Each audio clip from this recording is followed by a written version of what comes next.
You're watching HCAM TV.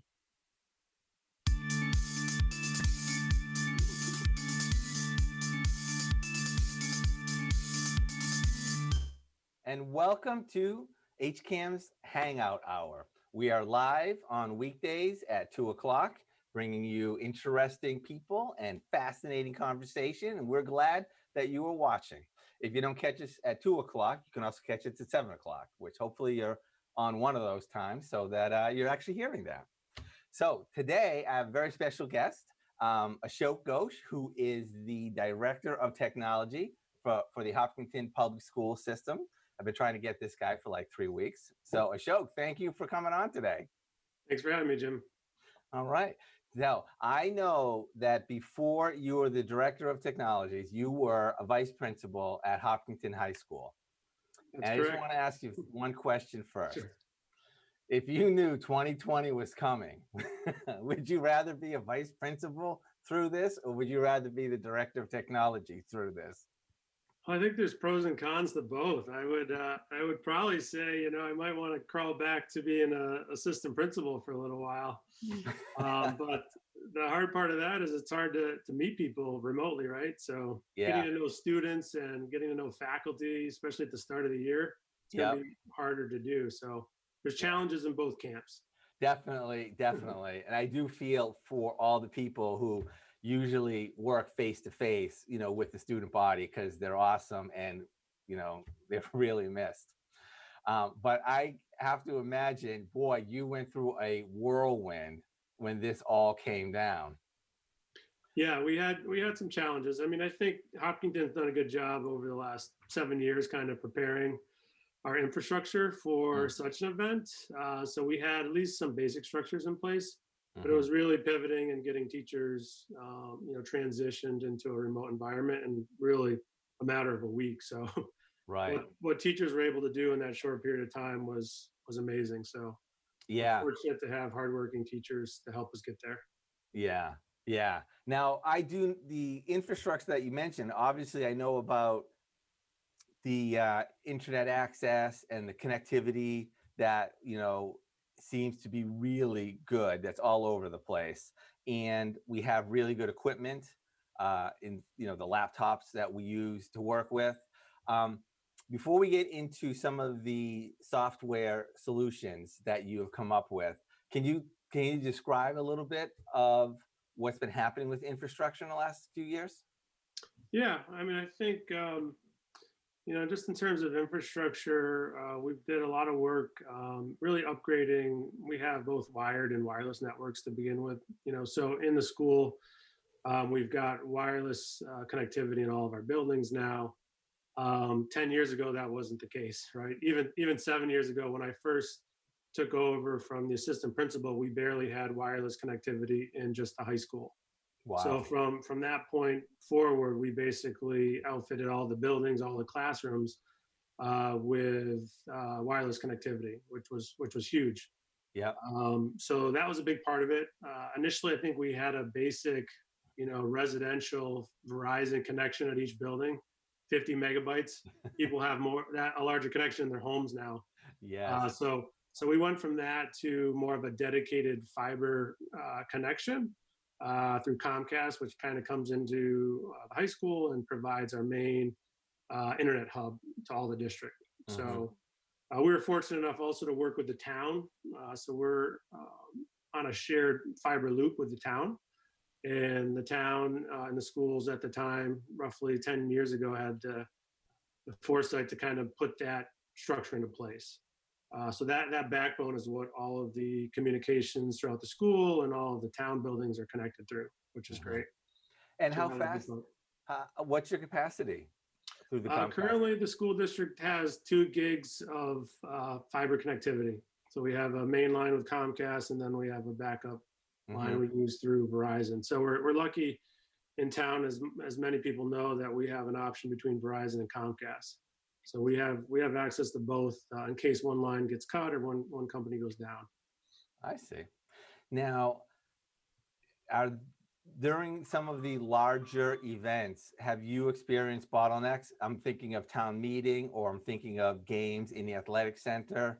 Have you experienced situations where there have been too many people trying to access, and is that usually a Wi-Fi issue, or is that usually could it be more than the 2 gigabits?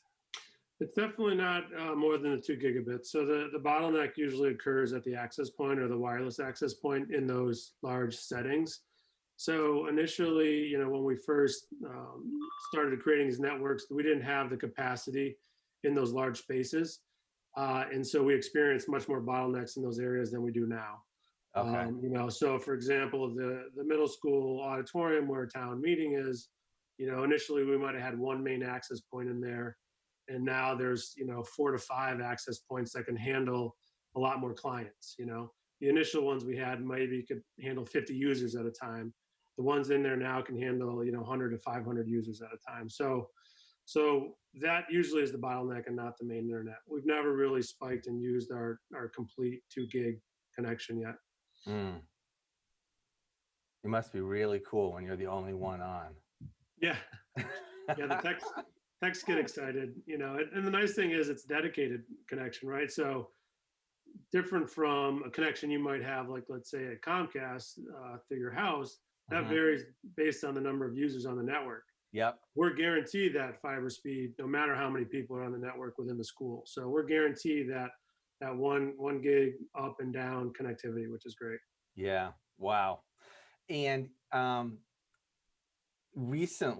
just recently, I know I was just talking to you about this recently. Mike Trojan was so excited because, you even have Ethernet now available in the press box, which has always been a problem for us because we can't get games out live from there. And now having something there is just super exciting. Yeah, we're trying to add capacity as we go, right? So there's so many spaces within the schools that the community relies on, almost on a day-to-day basis.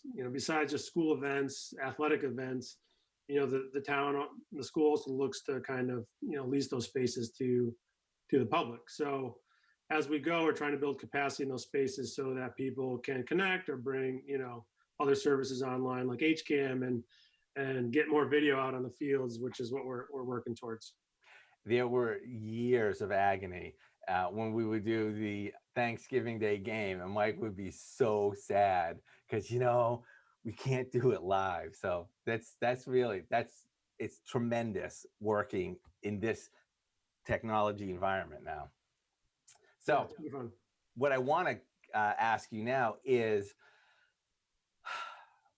actually, let's do a quick review. If you can separate it, right? I'm interested to know what some of the tools that you have brought forth and made available for the teachers in town. And then let's talk about what's been new since COVID-19 hit and your response to that.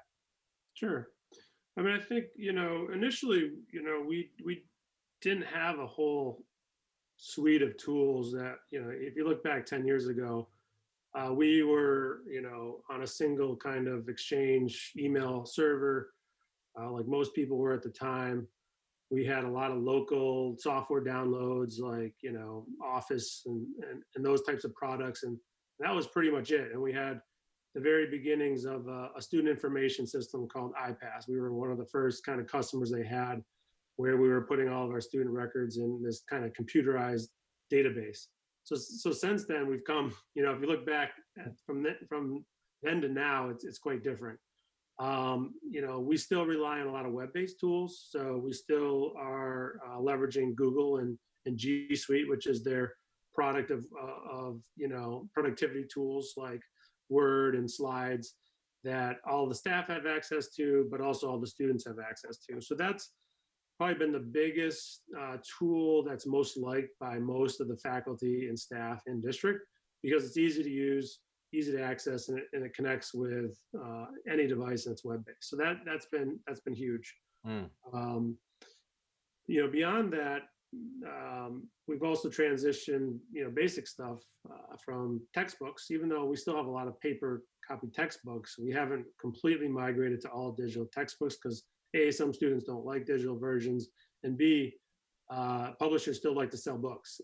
So typically it's cheaper to buy a version, a textbook and the digital license with it. So now we have access to both, but we really haven't transitioned completely away from textbooks where kids are only online. So students still have a choice in the matter, even though a lot of textbooks still get left in their lockers or get left in the classroom. So I think that's changed a little bit. So access to more digital learning tools and text has increased. That's another area that's grown. And then I think the other area of tools we've kind of leveraged is just tools that, helps teachers assess, whether it's a summative assessment or a formative assessment, or tools that make learning a little more engaging and a little more interactive. So whether it's simple gamification where you're playing something like Kahoot or Gimkit in class where you're kind of challenging kids to review for a test, it's just a little more engaging than the traditional ways of kind of going around the room and asking kids questions. So some of those tools, those web-based tools, have changed quite a bit in the last couple of years. And how early does technology come into the classroom? Right now, we're basically pretty much one-to-one K through 12. So we have access to devices starting in kindergarten. And that being said, I always like to reiterate, because I think a lot of parents in the community has concerns that we lead with technology and we lead with devices, and that's just not the case. I think if you look at our technology vision kind of statement, it clearly highlights that technology is supposed to enhance or support learning, and that comes first. So the teacher kind of is the master of their own realm and has the ability to choose what tools they're going to use to help educate kids. So even though the devices are there, we're still trying to, respect students' ages and the amount of screen time that those kids should have in any given day. So we don't want to come off letting parents in the community think that we're putting a kindergartner in front of an iPad for 6 hours a day, because that's really not the case. You're lucky if they get on 10, 15 minutes at most a day at the younger grade levels. So that is something we try to protect. Right. And, I just think that is worth thinking about, that it's basically one-to-one from K through 12. These students are so digitally aware. What do they call them now? Digital native learners or native digital learners. Yeah, that's so that is really so amazing. I just think that's incredibly powerful. Yeah, and I just to add to that, I think there's still work in that area though, right? I think we assume, as educators that, a student understands how to use, for example, all these productivity tools to produce some product naturally because they're just on their cell phone all the time. And that's not necessarily the case, right? Students still need to understand file types and what's the difference between a JPEG and a PNG file, and how to upload things to cloud storage systems, because they don't naturally know how to do that. And so that still has to be taught. Yeah. And I think that's really important because, and in addition to that, there's a whole thing about using technology responsibly. And when kids are left on their own, they will explore, and they will spend all their time. They'll be spent playing on games and stuff like that. I think introducing technology in a structured environment kind of takes away, the mystique and mystery of it, and can also, they can be worked with their teachers to make sure that, they're handling things and understanding. I'm thinking about the older grades, what your footprint on social media is when you leave things like that. And there's just a lot. It's so powerful. It affects every aspect of our lives now. Oh, absolutely. Absolutely. So I think, we're trying to, make sure they understand technology, the risks that come with technology, how to use it responsibly. Yeah. But at the same time, we know that it's tools that they're going to need to know how to use in the workforce. Right. All right. Tom popped in. That means he's got a question for us. All right. Hi, Ashoke. So our good friend John Ritz wants to know, are you hearing from tech leaders in other schools? And have you heard any cool ideas from them? Anything you've been able to use? Yeah, so we're fortunate that we, as a school district, belong to the Tech Collaborative, which is a local collaborative where most school districts in kind of the Middlesex County area have local job-like meetings. So I work with tech directors from Westwood, Wayland, Natick, Framingham, Dedham, Needham, all those schools, all the tech directors get together at a minimum monthly to talk about, just ideas, what we're all doing, how we can improve, et cetera. So the conversations lately have had to do with Zoom and Google Meet. Obviously, the big change when we went to digital and remote learning was how do we connect students and faculty remotely. And so a lot of those first conversations were around those two tools, unfortunately. So not very exciting, but necessary, at least to making that initial bridge. So, what are the requirements of each of those products? What are the limitations of those products? What are the security risks for those products? How are kids going to be able to use them? So a lot of those conversations revolved around that. Prior to that, we did a lot of work with student data privacy, and we're still doing a lot of work around that. And that group has led the state actually in kind of creating a model and some data privacy contracts that can be leveraged by other school districts. So we've worked hard to kind of make sure all of our vendors are signing our agreements to keep student and faculty data safe. So I want to kind of back up on something they said. I was having a conversation with my family just the other night. And are you surprised that everybody is saying, I'll Zoom you instead of saying, oh, I'll Skype you? A little bit. I mean, I think, to be honest, I think Skype is still there for the traditional user. I don't think there's anything wrong with it. I'm not sure why it didn't take off like Zoom did automatically. I don't really have a good answer for that. And the same with Google Meet. I mean, I think there's some pros and cons to Google Meet, and being a Google school, a lot of people are wondering why we just didn't go with Google Meet.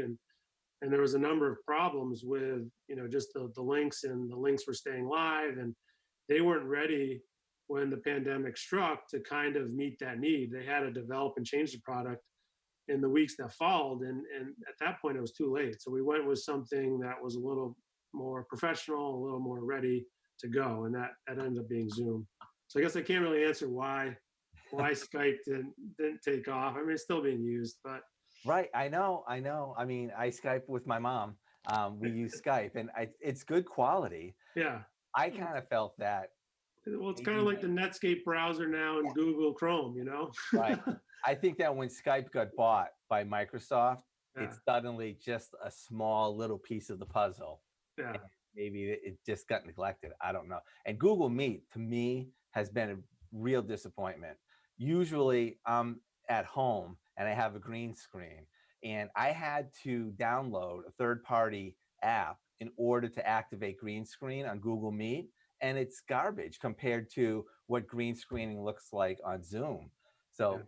I find Zoom has a lot of easy functionality that I really like. And I think Google really missed an opportunity to crank up what they had into something as slick and easy as this, because they could have owned the market like Zoom currently owns the market.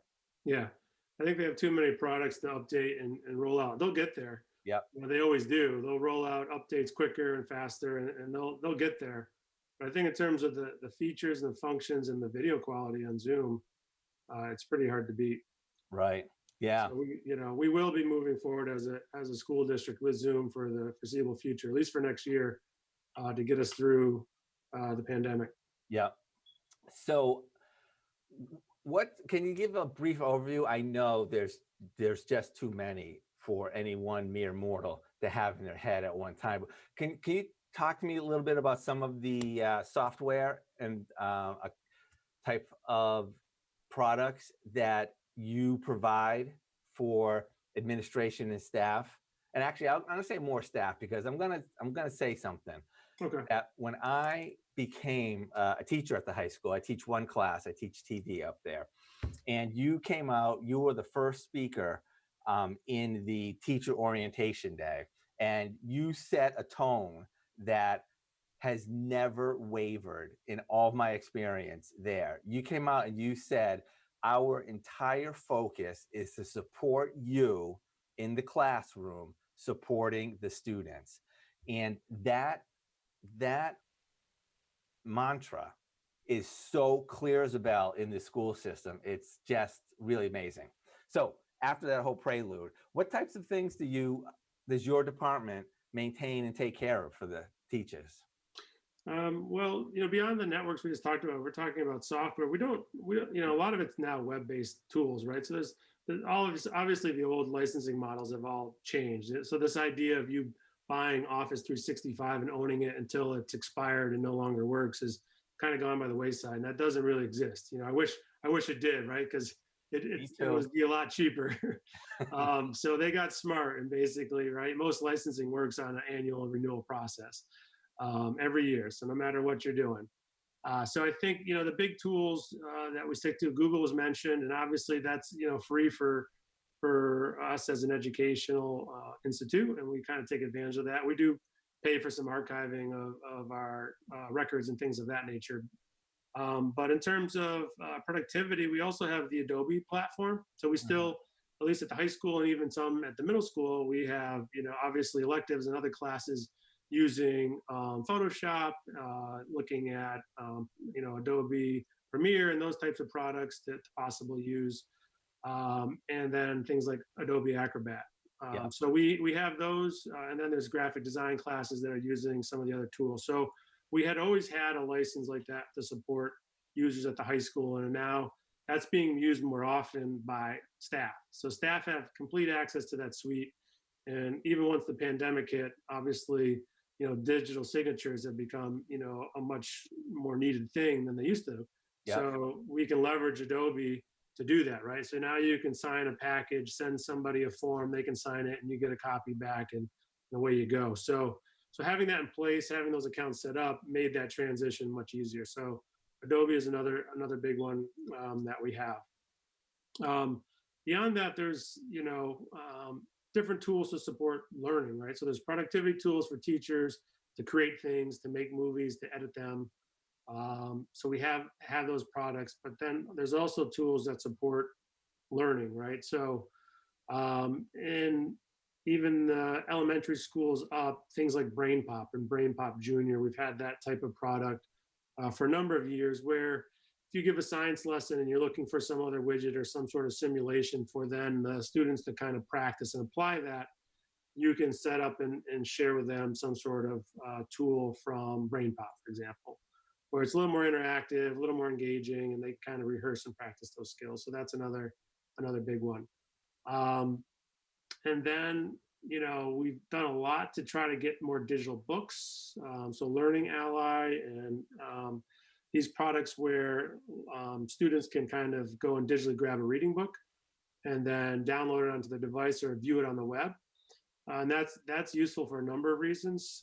Students that are, English as their first language, they can use translation tools, or they can use read aloud tools, so the screen reader can kind of read the text out loud to struggling readers to help them better understand the text.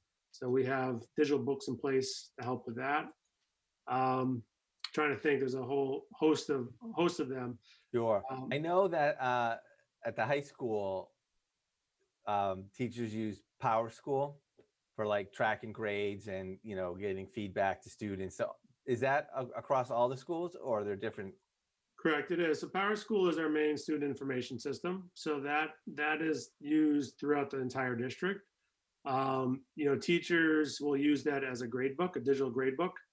And that is also where we do other things for the community, right?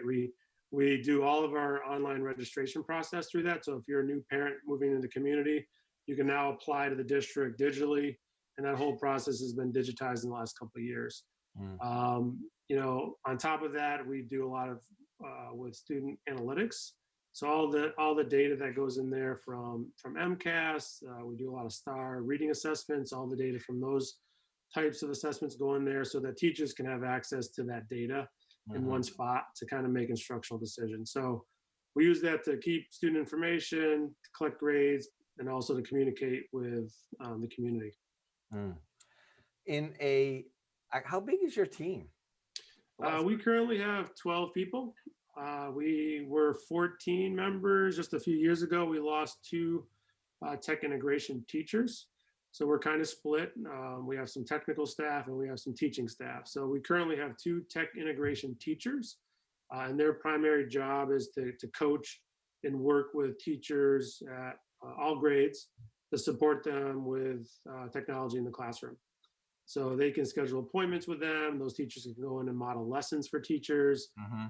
Or if a teacher says, I'm trying to achieve this goal in a classroom, they can network with the coach, and the coach can kind of come up with some tools to help them with that project. So we have two of those. They're great. John and Stephanie, they work at all the schools. John's at the secondary level and Stephanie works at the elementary schools. Beyond that, we've got data people, right? So we've got Linda and Lisa, our data team, which kudos to them, right? Without them, nothing works, right? So scheduling, online registration, student accounts, supporting parents when they call in and have issues with their PowerSchool accounts. All of that is thanks to Linda and Lisa. They've been in the district for a long time. And then we have technicians in our network guy, Chapin, who manages all the network. So all those people, we kind of deal with about 4,000 students almost now, 600 staff, and then all the community and the parents when they have tickets. So right. Have you ever tracked how many times a day your staff say the words "try rebooting"? We haven't, but we should. We should tag all of our tickets to see how often that helps. Sometimes it helps, sometimes it doesn't. So I was helping somebody, and I'm telling you the truth, they could not get a capital W. They rebooted their laptop, and then the capital W worked. I have no idea. Well, we do keep track of who hasn't logged off or restarted their laptop in a long time, and that's usually the culprit. So I think we've had somebody go like 183 days without restarting their machine. So I think that is a factor sometimes when you don't restart it after a while. Right. So just very quickly, how many people in your extended family are you the tech support for? Well, at least in my immediate family, my wife and kids, and then mostly probably my parents. My dad probably needs the most. He's pretty good with it. He's willing to do stuff, but he definitely gets stuck on things. So not too many.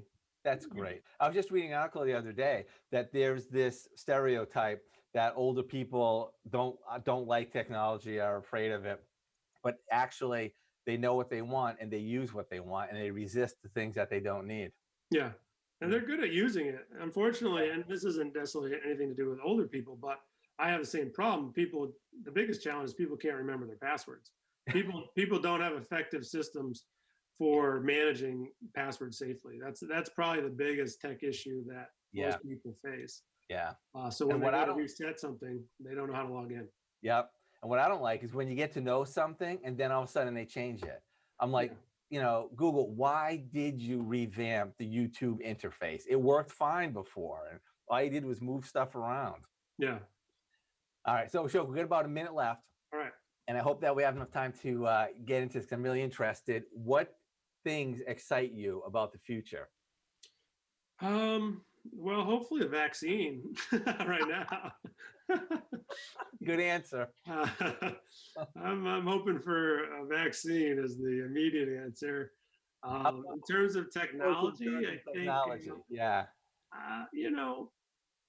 I think balance is good. I'm excited for balance. I think everyone's at this point now because of COVID making it worse or not, where it's just too much tech isn't a good thing. So I'm looking, battle with my family members myself of not staring at my phone. So trying to find a better way to be, more balanced and enjoy things outside of tech. So I think that's a goal for everybody, right? How do we manage that in our time? But I think in terms of future, obviously AI is a big thing. If we're talking about education, I think if we can have AI start to leverage and analyze some of the data we have, because schools have tons of data, but often don't have the experience or the time to kind of analyze that and put it in a nice usable fashion for teachers to make decisions on, right? And so if AI could get in there and have that data in one location where they can say, okay, you've got this student with this type of problem. Here are 5 solutions that are going to help you with that struggling reader. Hey, You know? thank you so much for your time. So I got to cut you off. We are out of time. All right. Have a good one, Jim. day. Bye. Thanks for tuning in, everyone, to the Hopkinton Hangout Hour. And in this portion, we are going to be talking about music and concerts, and our guest should be joining us soon. We're going to have my good friend Eric Belseth on the show. He is a longtime online radio host, and he's just getting situated right now. There he is. What's up? What's up, Tom? Hey, Eric. How are you? Hi. How's it going over there? It's going good. It's going good. Are you in your, what is that, an isolation war room or something? I'm at SHIELD headquarters. I love it. Well, you got a green screen and you're having some fun with that. But Yeah. My dogs are gonna knock it over at any moment. Just be aware. So when you see everything just collapse behind me, it was my dogs. Well, it looks awesome. Love it. So why don't you tell the people a little bit about yourself? You've been doing radio for a number of years. We had a radio show in college together, and then it went on to the online format. So just tell everyone a bit about your radio experiences.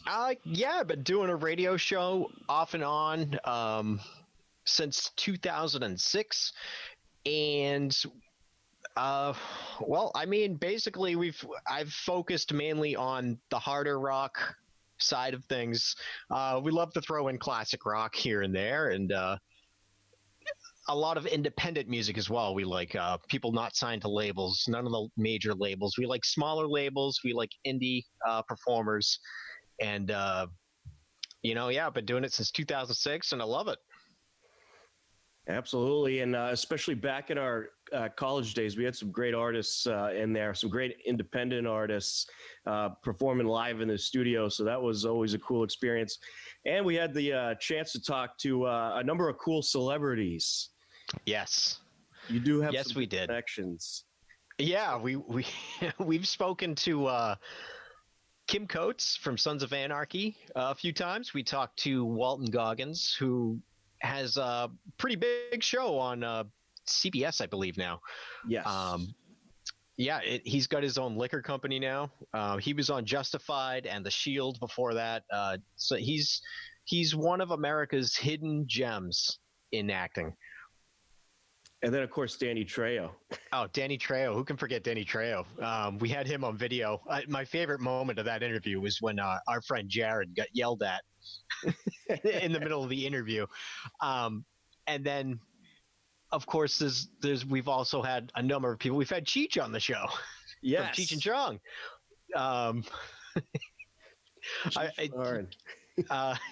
Yeah, Cheech Marin, yeah. Oh, that was a great interview, too. And then Charlie Day. I'm always seeing in Philadelphia. Charlie Day. We've had Charlie Daniels from the Charlie Daniels Band on as well. And we'll be talking more about Charlie Daniels because that's a concert we've seen. And he always throws on a great show over at Indian Ranch in Webster. So really the topic of today's show, it's going to be talking about concerts. It's going to be talking about music. So what are some of the best concerts that you've been to, Eric? And do you have a particular one that was your favorite, or is it just so many that you love that you just can't pick a favorite? It's really hard to pick a favorite because I have been to so many concerts. But Charlie Daniels does stick out in my mind. And if I had to pick a favorite, I've seen him probably 10 times throughout my life. I started going to see him when I was a small child, and I've been continuing to see him as many times as I can. The favorite concert of his that I went to was when they had the Charlie Daniels statue dedicated to him at Indian Ranch when he was there performing. That was a really special concert. And Indian Ranch is a really cool venue. For those that don't know, it's in Webster. It's out right on the lake, and you actually have people pulling up on their boats, taking in the concert. I've actually been on a boat in Webster Lake and done that a few times. You can get pretty close. You get a pretty decent view, so you could take in a bit of a free concert. But it's just such a cool venue out there. Just a great atmosphere. Yeah, Lake Chargogagog Manchagagog Trebungagogamog is a great place for a concert. I'm not even going to try to name that lake. It does have a very long name, and you could see it right on the little store. The stores next to it, they have a big sign that says what you just said.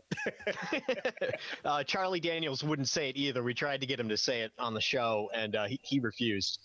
He has is it his drum? I believe it's his drummer or his keyboardist that can say it, and he does say it at every concert that they go to. If you could say it, that's pretty impressive. It is not easy to say. But yeah, that was a great concert. One band that I've been to a lot, 311. I've been to several of their concerts. They always put on a good show. So you're a hard rock guy. Who are some of your favorite like hard rock concerts?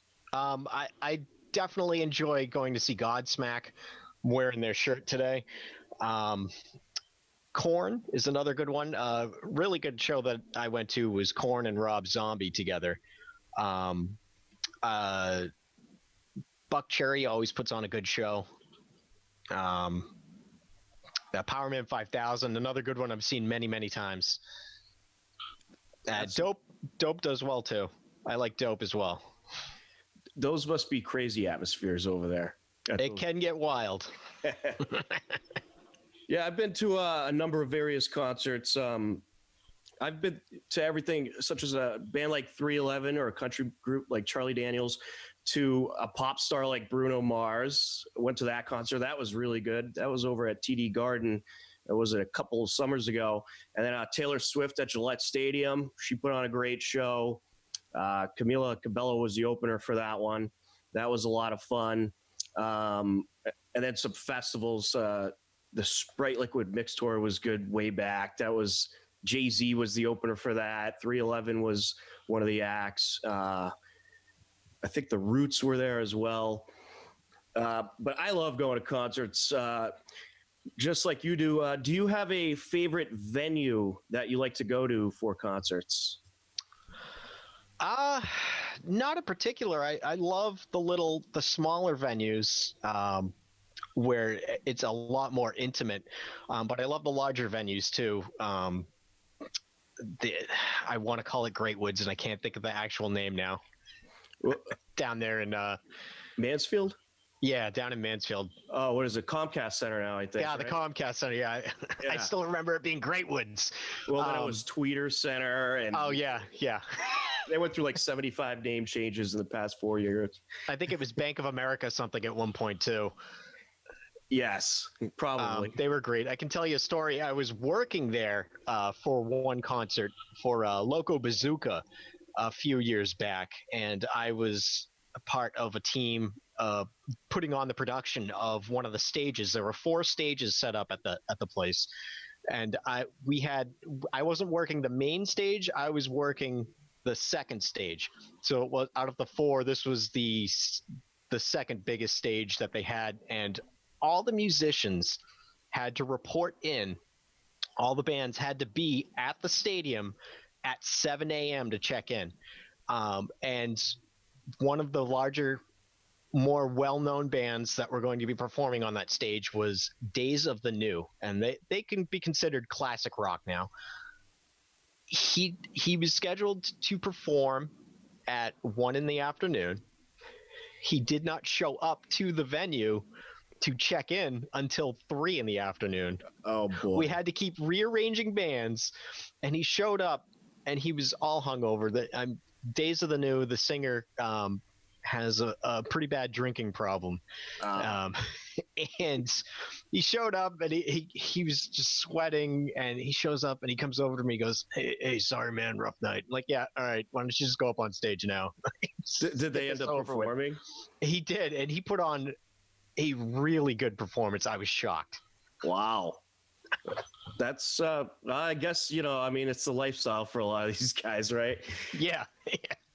A few other concerts that I really liked. I saw Zach Brown Band. That was awesome. Toby Keith was incredible. That was actually at the Comcast Center, Tweeter Center, whatever you want to call it. That was a good show. But how was it working that event? So you must have been working all day and all night when you did that. Yeah, we were working from, well, the bands had to check in at 7 a.m., so we had to be there, I think, at like 5 a.m., and the concert ended at like 11, 12 at night.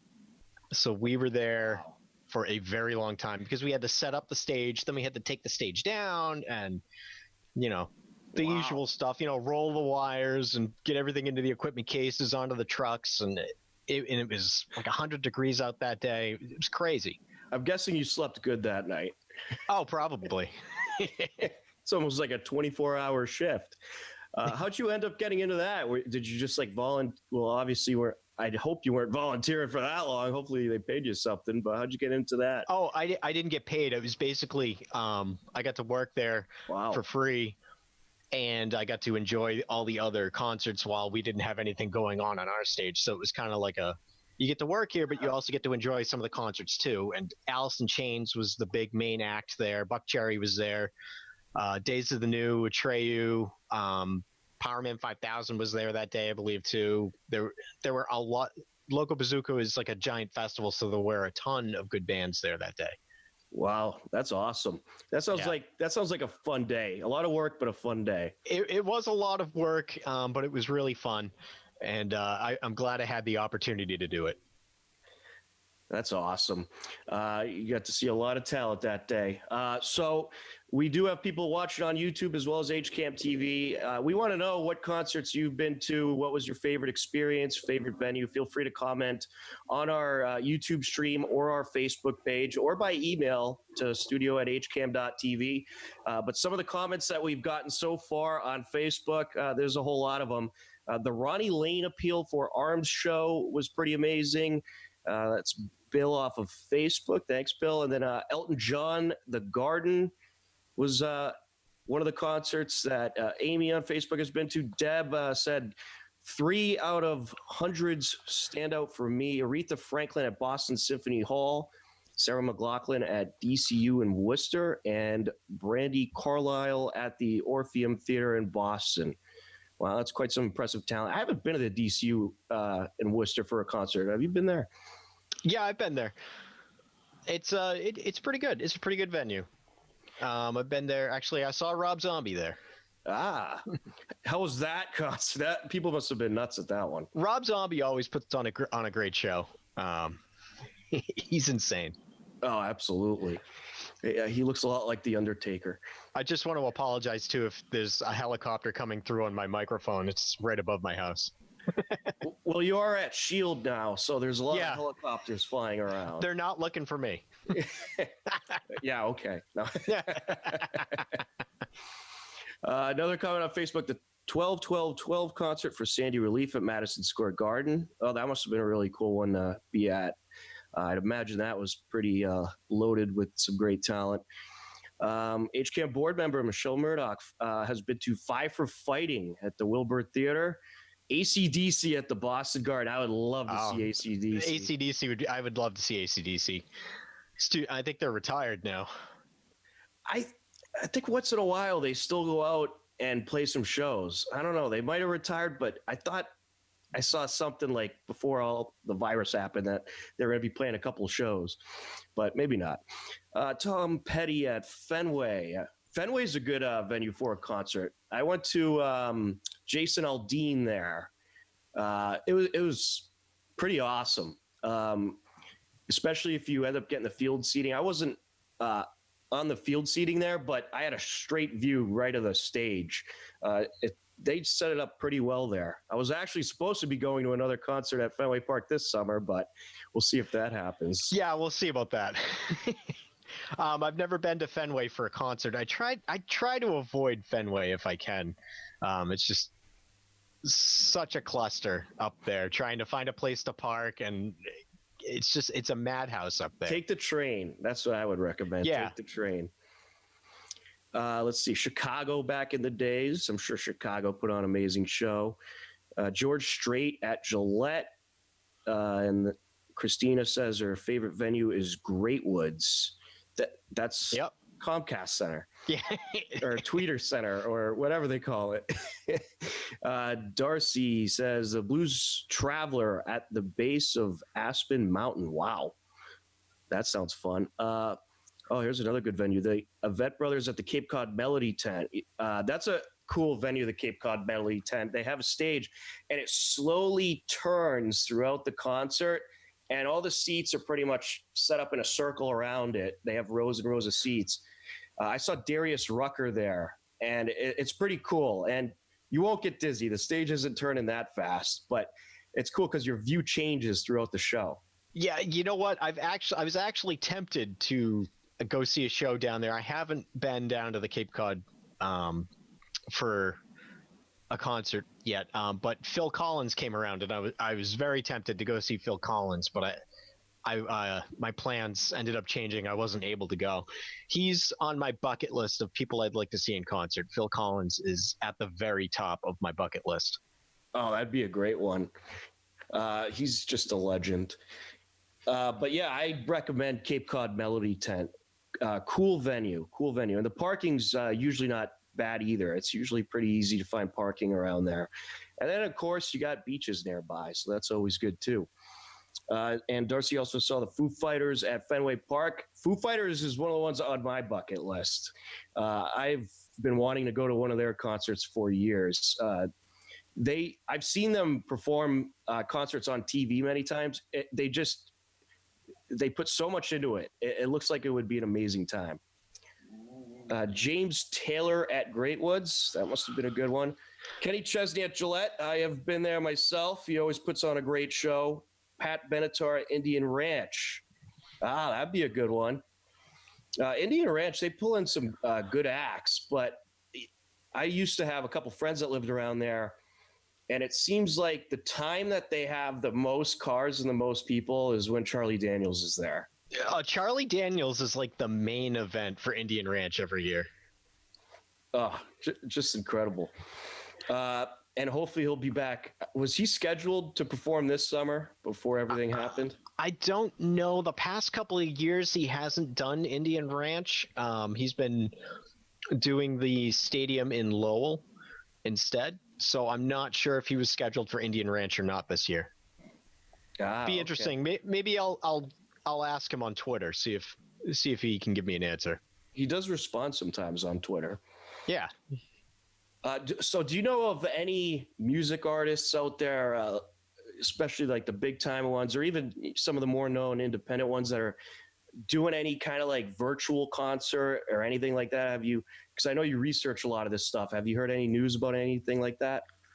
I'm not really sure. I know a lot of bands are doing live shows on Zoom and on Facebook and Instagram, and Sully Erna from Godsmack has started doing a weekly show on Instagram and Facebook.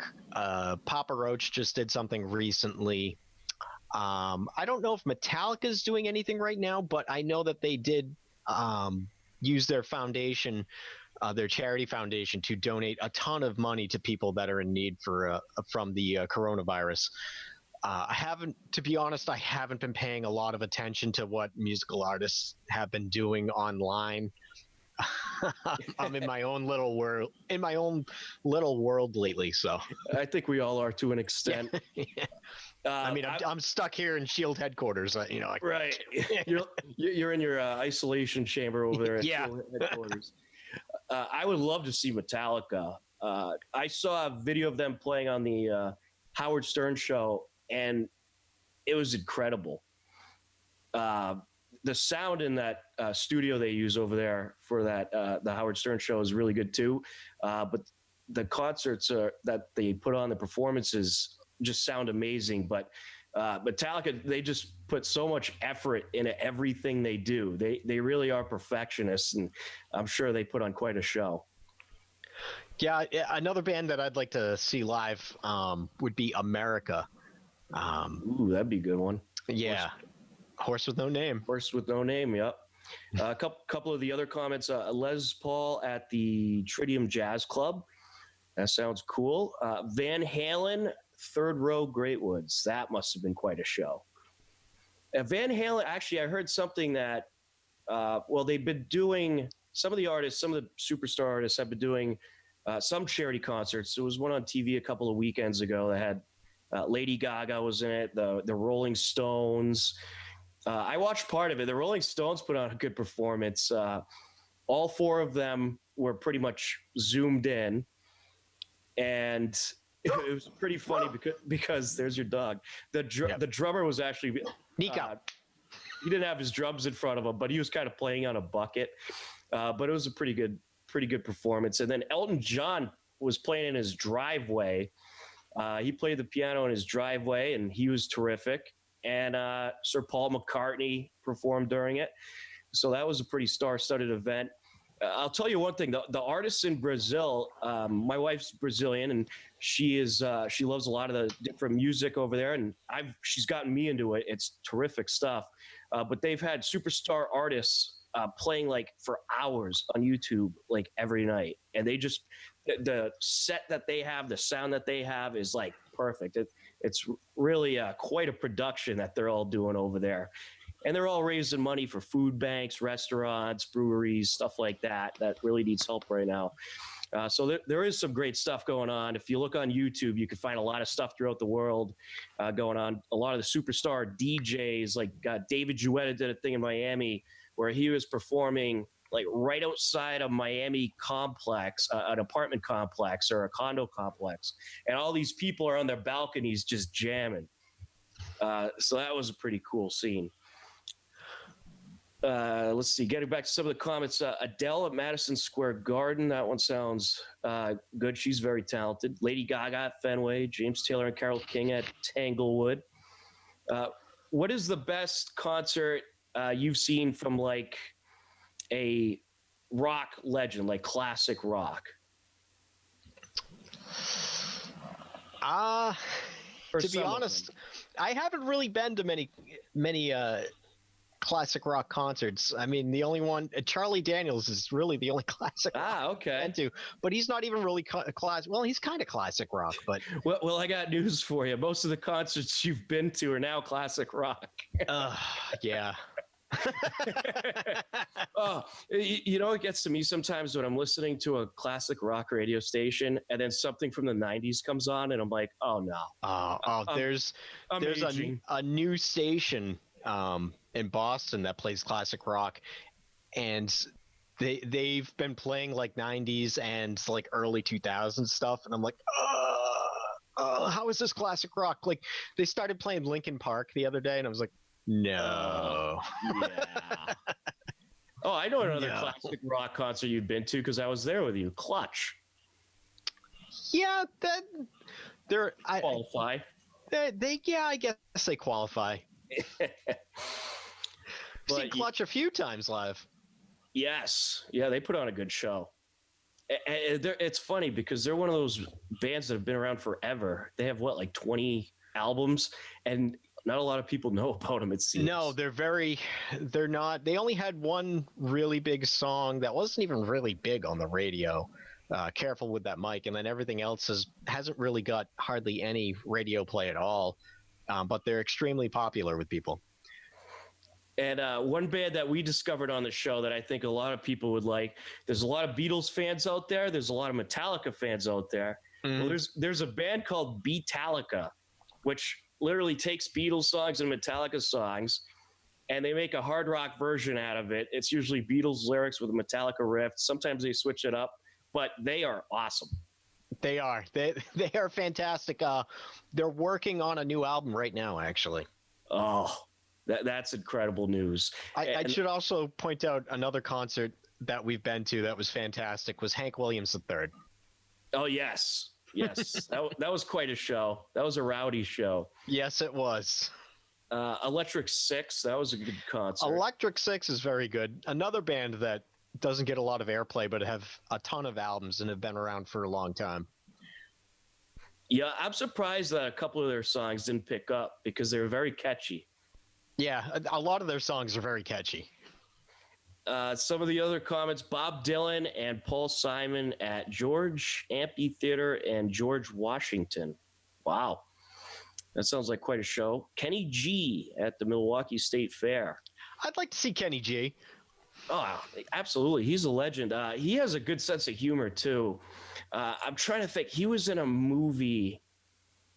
Oh, I know what it was. It was Bad Moms 2. And my wife was watching it. And in the movie, there's like a scene where the mother, who's like just this rich person, likes everything very proper. She's throwing like this elegant party.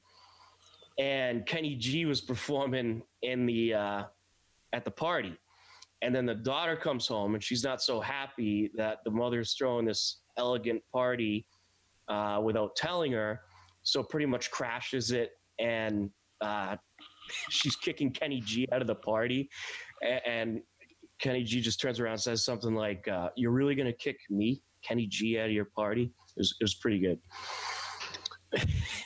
But so anyways, I went off on a bit of a tangent.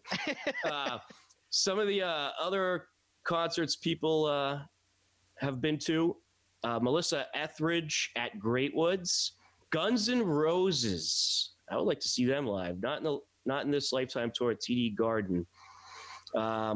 Would you see Guns N' Roses live? I think they'd put on a good show. I would see them live. You know, they're going around with the original lineup, so I mean, why wouldn't you want to see them? You know? Is it the original now, or didn't they change their singer? No, Axl's been through it the whole way. They changed everyone else in the band for a time. Yeah. But no, Slash is back, and Axl's still there. And everyone, the original lineup, and I believe they're under contract to do so many shows, and they have to stay together. They can't replace anybody, or they won't get paid. Right. Yeah. Good. Well, you know, there was a lot of in-band fighting, so it's. Oh yeah, there's a long history of that with Guns N' Roses. Yeah, it's like, all right, you guys got to stop changing people and stay together, please, because you know the fans aren't happy. Pink Floyd at Foxborough Stadium. I've been to the Pink Floyd Laser Show in Worcester. That was cool. I'd love to see, obviously, Pink Floyd live. I've seen many videos of Pink Floyd concerts. They look tremendous. And then someone said Woodstock 99. That was the Woodstock that ended all Woodstocks. Yes, that was they had everybody there. That was Limp Bizkit. Remember, we're getting blamed for everything that happened there. Because they played break stuff and everyone started breaking stuff. They started lighting fires and climbing the towers, and yeah. That's when Woodstock's always been crazy. It's always been a big party. It's long time tradition, but that was probably the most destructive one. I think they have it on TV too, live. I forget. I know I saw many clips from it. Maybe. I don't remember. That was a long time ago. That was 2 decades ago. You know, I think if you bring Woodstock back, maybe that'll help bring rock back a little bit. They tried and failed. Really? Yeah. They were supposed to have it last year, and it didn't work out. It was going to be the 60th anniversary. Yeah. Oh, that's right. Or something like that. They were going to do it because they did it in 99, and then they were going to do it again in 2019, and it didn't work out. They were trying to put it together, but there were too many things that I think the state or the town was requiring them to do, and they just didn't have the funds to do it. Where was that supposed to be? Do you know? I think in Woodstock, New York. Oh, duh. And finish it up with some of the comments. Bob Marley and the Wailers at Tanglewood, 1978. That would be a good concert. I actually saw Ziggy Marley live, and I didn't even mean to. It just happened.